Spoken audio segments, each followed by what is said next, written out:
check reading. Yan, nakikita nyo po check reading ng ating unit.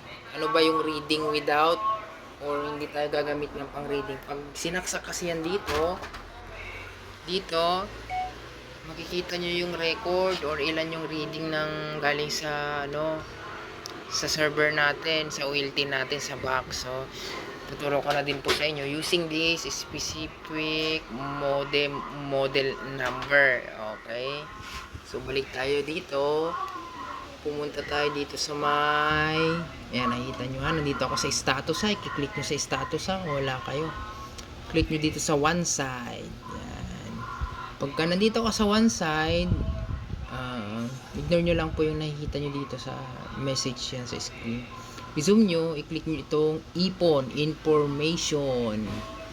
Dahil sa ngayon, hindi pa nakasaksak yung ating unit, walang lalabas na reading. Pero pag nakasaksak na po yan at hindi na siya hindi siya loss mode dahil hindi mo pa naman to, magkakaroon tayo ng reading dito. So dapat alam niyo din po kung paano kayo o paano makakapag-check ng reading for additional troubleshooting. Yan, lagi nyo pong tatandaan. Yan, ganyan yung setup natin, no?